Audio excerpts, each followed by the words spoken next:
Do you read classic fantasy books?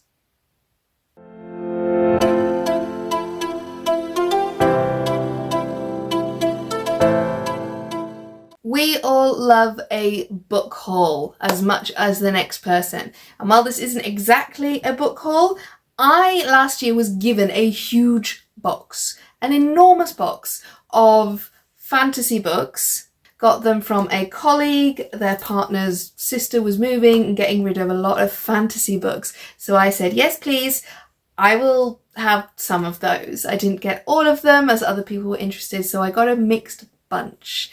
And I thought it might be fun to go through some of them because there are lots I've never heard of, have no idea.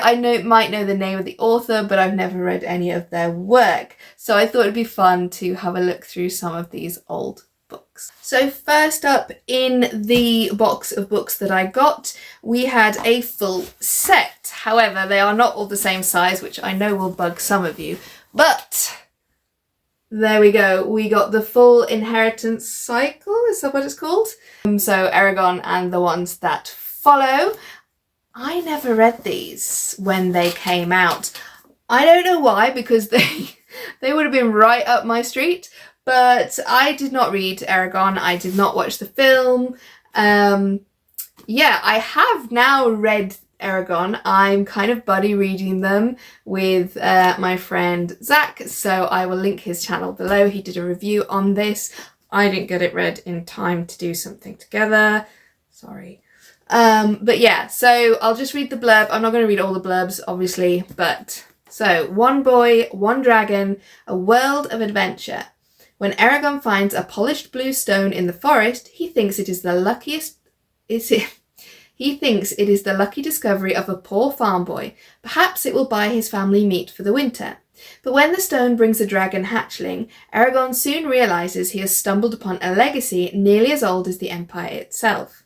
Overnight, his simple life is shattered, and he is thrust into a perilous new world of destiny, magic, and power. Can Eragon take up the mantle of the legendary dragon riders? The fate of the Empire may rest in his hands. So yes, we had Eragon, eldest. Don't ask me which one comes next. Brisingr and Inheritance. And these are huge. They are so big. Like, why? Why do you make books this big? But there we go. So I have the whole of the Eragon series. I also got some of the Wheel of Time books. I already had The Eye of the World, and I knew there was a read-along coming up, so I was quite excited to get some of these. I got The Shadow Rising, which is book 4, Fires of Heaven, which is book 5, and Lord of Chaos, which is book 6. There might have been another one in there, but I can't remember which one. I did then end up looking for the old copies online, and I got a few of those. I think I've got up to book 9, so there you go. I do need to carry on with this. I've read The Shadow Rising, and we are now up to The Fires of Heaven, so that will be the next book that I read. Obviously, I won't go into blurbs because, well, they're like partway through a series. So yeah, more Wheel of Time books. That was very exciting to get all of these.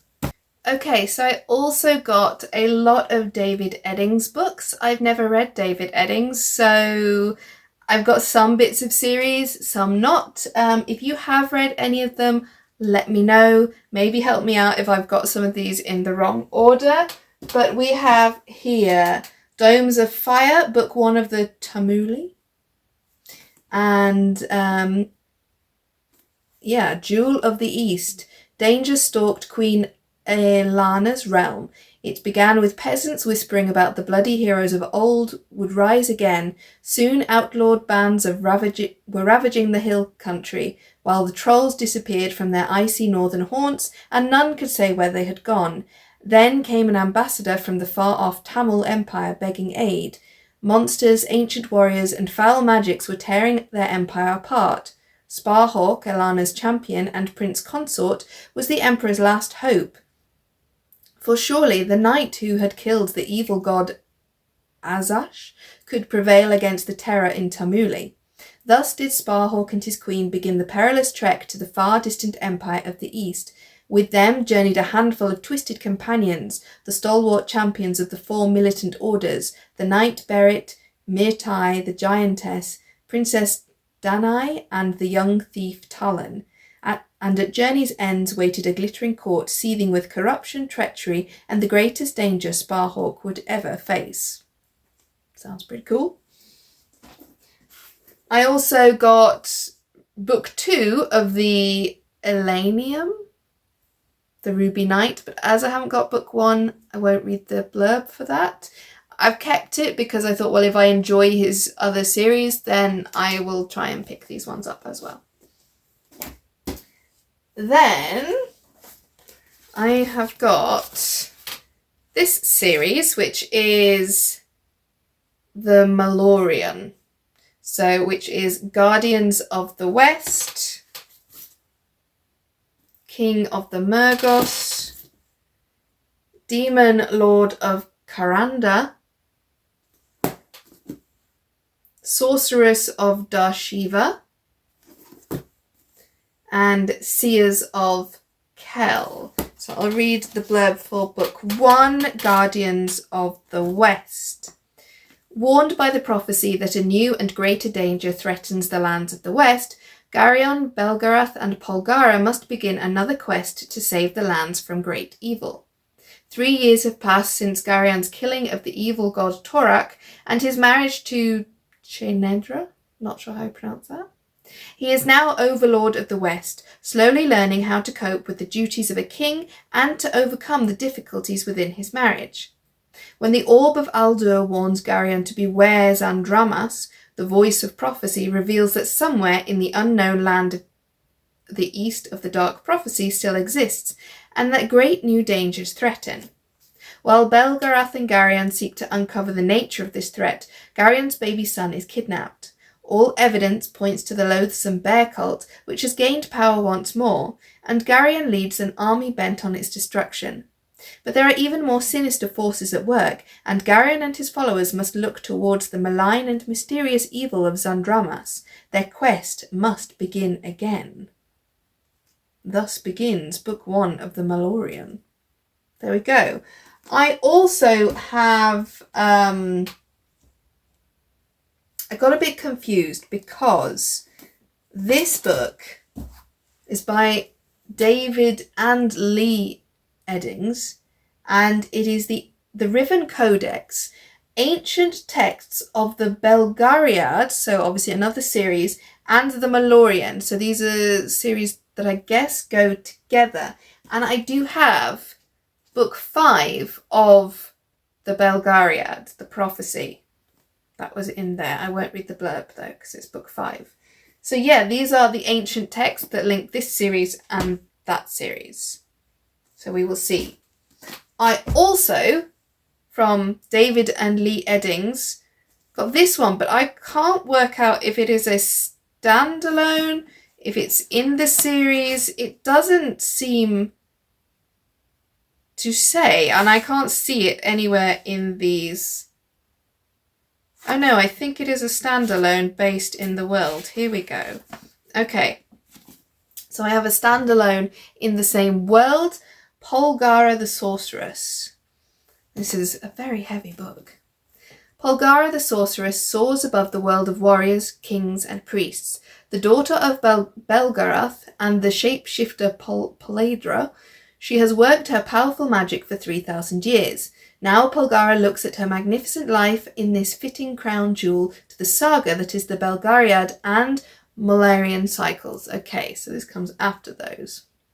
Her hair streaked white by her father's first touch, her mind guided by a mother she will not see again for centuries, Polgara begins life in the Vale, growing up in her uncle Belden's tower and in the prehistoric tree that is in the heart of the magical place. There, she first learns the reaches of her powers and assumes the bird shapes that will serve her on her far-flung travels. As her adventures carry her far from the safety of the Vale, her spellbinding fate unfolds. For Polgara is destined to be guardian of the world's last best hope, the heir to the Riven throne. So it says, one final hurrah among well-liked characters, places, spiced by the kind of humour and drama that have made bestsellers of previous entries in the series, Publishers Weekly. So save that for last. I also got some books by Orson Scott Card. Now, none of these seem to be of the same series or anything. I have Homecoming Volume 2, The Call of Earth. I won't read the blurb because it is a book 2. I have Ender's Shadow, which is a companion novel to Ender's Game. So Ender's Game might be the one to read first. So, but as it's a companion novel, you should be able to read it at the same time. Andrew Ender Wiggin was not the only child in the Battle School. He was just the best of the best. Here is the story of another of those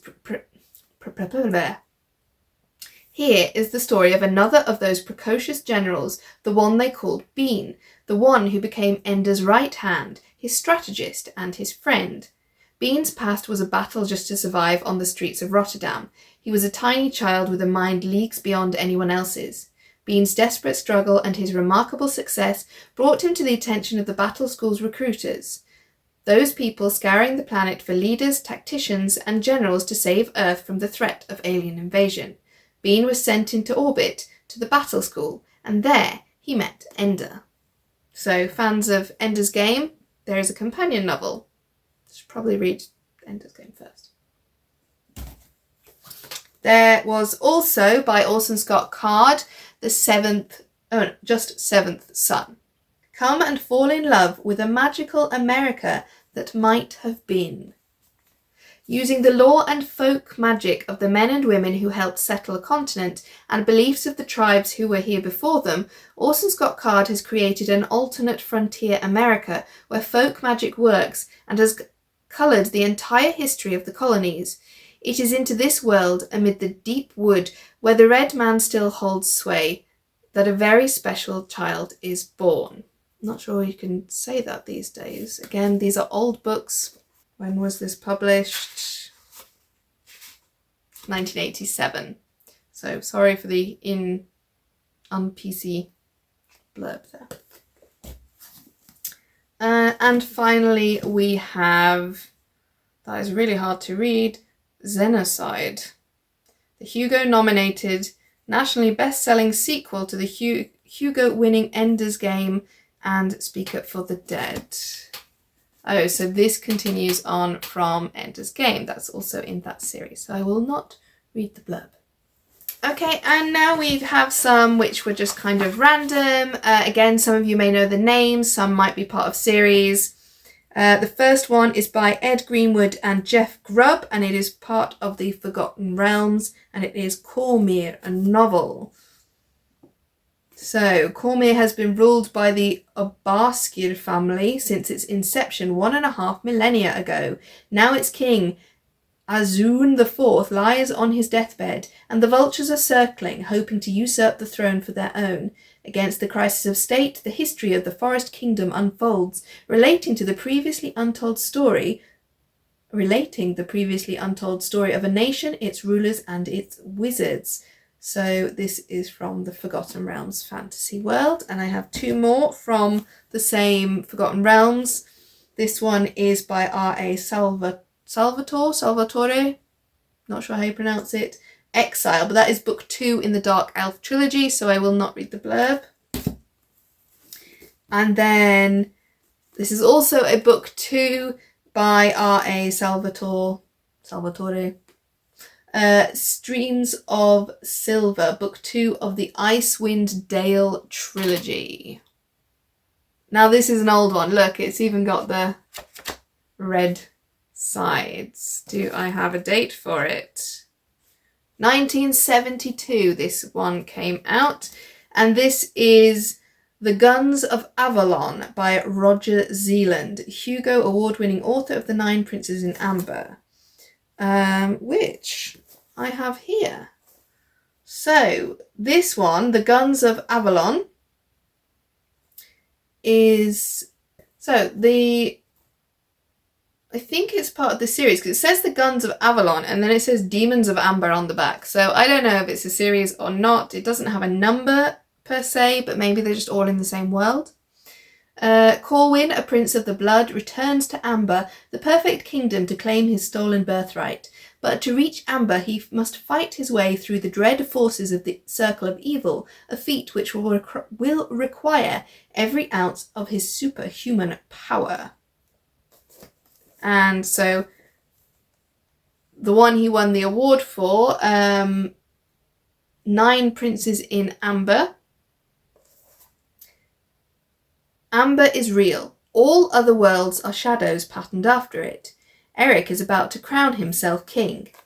Unfortunately, his brother, Corwin, long exiled to the Shadow Earth, is returning to Amber to rightfully claim the throne. Add to this fantastic brew, superhuman, supernatural abilities, a society of otherworldly structure, a host of impossible realities, and the result staggers even the most daring imaginations. Didn't tell me much, but I guess just a classic fantasy novel. Might give that one a go. And we have 2 more Rygh-Pedersen. Is that how you say it? What did I say? Rygh-Pedersen. Zelazny. I can't say his name. Rygh Zelazny. We have Sign of Chaos, which is another Amber book in the Amber world. So this is about the son of Prince Corwin, so I won't read the blurb there. It is the 8th book of Amber. And Rygh Zelazny, get his name right now, Sign of the Unicorn, so Hugo and Nebula Award winner. He who rules Amber rules the one true world. He who thwarts Amber invites the wrath of Amber betrayed. An unseen enemy of immense strength has seized a prince of the blood and now threatens the perfect kingdom by striking at the very core of its power, the secret knowledge of shadow. When Corwin summons forces to defend the throne, he finds himself challenged by royal conspirators, hideous demons, weird supernatural patterns, and the ominous unknown, in a bizarre vision that suddenly transcends all he ever suspected about the true nature of Amber. And that one came out in 1975. I am a bit confused about the order. Are these standalones in the same world? Are they a series? Because the order is different in each one of these books. So if somebody has read these and know what order I should read them in, please do let me know. And then these last 2. Oh, another Forgotten Realms book by R.A. Salvatore, The Legacy. Life is good for Drist do-Urten, better than it ever has been for the beleaguered dark elf. His dearest friend, the dwarf Bruenor, has reclaimed the throne, and his adventuring companions Wulfgar and Catibri are to be wed in the spring. Even the halfling Regis has returned. All the friends are united in the safety and prosperity of Mithril Hall, where streams of silver mithril run deep and dwarven hammers bang out the solemn rhythms of ancient and unending songs. But Drist did not achieve this state of peace without leaving powerful enemies in his wake. Loth, the dreaded Spider Queen deity of the evil dark elves, counts herself among them and has vowed to end the drowsed days of pleasant security. There we go. Another book in that world. And the final book, I have never heard of it. It's got rather an interesting cover. Sister Light, Sister Dark by Jane Yolen. Then Great Alta plaited the left side of her hair, the golden side, and let it fall into the sinkhole of the night. And there she drew up the Queen of Shadows and set her upon the earth. Next she plaited the right side of her hair, the dark side, and with it caught the Queen of Light, and she set her next to the Black Queen. And you two shall be sisters, you shall be as images in a glass, the one reflecting the other. So Sister Light, Sister Dark, one of the most haunting fantasy sagas you will ever read by one of the greatest storytellers of our time. I don't know about you, but that was a pretty cool prophecy, myth, origin myth. So Jane Yolen. I think I'm going to check that one out. Sounds quite cool. Don't actually know what it's about, but there you go. 1988. So just a little bit older than me, that one. And there you have it. That was, I'm just checking my shelves now, the majority of the books that I kept. Yeah. So they're the majority of the books that I kept. There were some others, but they were just either very sci-fi, which there's nothing wrong with sci-fi, I just struggle with it. Or I read the blurb and was a bit freaked out by some of them. So let me know if you have read any of these books. Which ones do you think I should start with? And yeah, do you have a classic fantasy book you think I should check out?